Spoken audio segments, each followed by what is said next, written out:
तर मी पहिल्यांदाच खरं तर हा असा क्लास पाहिलाय की जो शिक्षण तर आहे, शिक्षण ट्युशन तर आहे, पण तुम्हाला काउन्सिलिंग देखील करतं, तुमच्या लाईफ बद्दल काउन्सिलिंग करतं. तर खरंच खूप चांगली कन्सेप्ट क्लासमध्ये आहे सर. तर आता मला आहे ना विद्यार्थ्यांकडे यायचंय. आता आपल्या इथंच म्हटलं तर तुम्ही जेव्हा विद्यार्थी होतात ते वेगळे स्टेज होती. मी विद्यार्थी असताना वेगळे आणि आत्ताचे विद्यार्थी. तर ह्या तिन्ही स्टेजमध्ये काय फरक जाणवतो तुम्हाला? तुम्ही विद्यार्थी असताना कसं, आमच्या आमच्या वयातले कसे असतील आणि पुढचे आत्ताचे कसे विद्यार्थी आहेत? बरोबर आहे. खूप चांगला प्रश्न आहे. आता याच्यामध्ये जर आपण पाहिलं तर सर्वात महत्त्वाचा प्रश्न आहे हा, की आता जेव्हा मी शिकत होतो तेव्हा शिक्षकांवरती कुठल्याही प्रकारचं प्रेशर नव्हतं. बरोबर. शिक्षकाच्या ताब्यात मुलगा दिला की तो घडणार आणि शिक्षकांनी जसं घडवायचंय त्या पद्धतीने ते घडवले जायचे. बरोबर. हळूहळू काय झालं की शिक्षकांवर बंधन आली. बरोबर. शिक्षणाला बंधन आली, त्यांनी मारायचं नाही, ओरडायचं नाही. बरोबर. आणि शिक्षकांनी जर चूक झाली मुलाची आणि ओरडायचं नाही, मारायचं नाही, तर तो विद्यार्थी कसा घडणार? बरोबर. कारण आज मी जरी शिक्षक म्हणून पुढे आलो असेल तरी पण आज माझे शिक्षक जेव्हा माझ्या समोर असतील तेव्हा मला भीती वाटते. बरोबर. हो.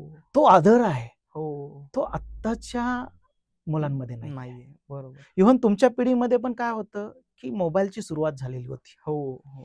क्रेज सुरुवात झाली बरोबर. आणि त्याच्यामध्ये मुलांना मोबाईलमध्ये काहीतरी आहे ह्या गोष्टी थोड्याशा उत्सुकता होती. बरोबर. पण मुलं डायव्हर्ट नव्हती झाली, पूर्ण की त्याच्याकडेच नव्हती. पूर्ण त्याच्याकडे गेलेली नव्हती.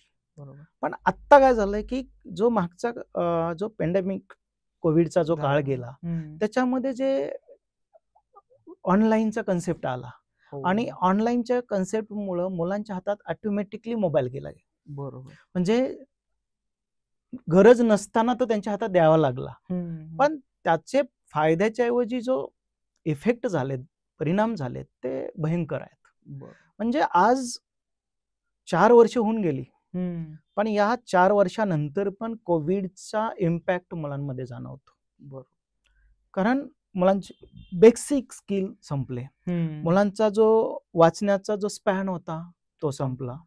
कारण आता मुलं, पहिलं कसं होतं की आम्ही तासभर शिकवायचो तर मुलं वेळ बघायची नाहीत. आता मुलं प्रत्येक वेळी ते स्मार्ट वॉच बघत असतात. का सर प्लीज बास, का तर स्टॅमिना संपला त्यांचा. कारण हे रीलचा जमाना आलाय. इव्हन मी आता ऑब्झर्व करतो की मुलांच्या सोडा घरामध्ये पण तो प्रॉब्लेम चालू आहे की आता ज्या पहिले मालिका पाहिल्या जायच्या कंटिन्यू, आता त्या मालिका फॉरवर्ड करून पाहिल्या जातात. बरोबर. म्हणजे ते स्पीड जे आहे ते स्पीड मॅच करण्याचा प्रयत्न सध्या चालू आहे. कारण मी ऑब्झर्व केलं की मालिका बघणाऱ्या ज्या महिला आहेत त्या पहिलं कसं होतं की पर्टिक्युलर टायमिंग मध्ये त्या जाहिराती त्या सगळं बघायच्या. आता जाहिरातीमध्ये त्या जाहिरात स्किप केली जाते, पुढचे लगेच म्हणजे आठवड्याभराच्या 1 तासात मालिका पाहतात. बरोबर. आता हे जर स्पीड मॅच करायचं असेल तर तशी शिक्षण पद्धती नाही आपल्याकडे. मुलांना पण रील्सची सवय लागली आहे.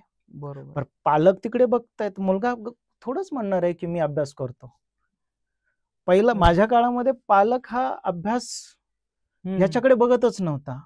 तो फक्त शिक्षकाला माझा पोरगा शिकतोय ना एवढंच विचार, आणि नाही शिकला तर बडवून काढा.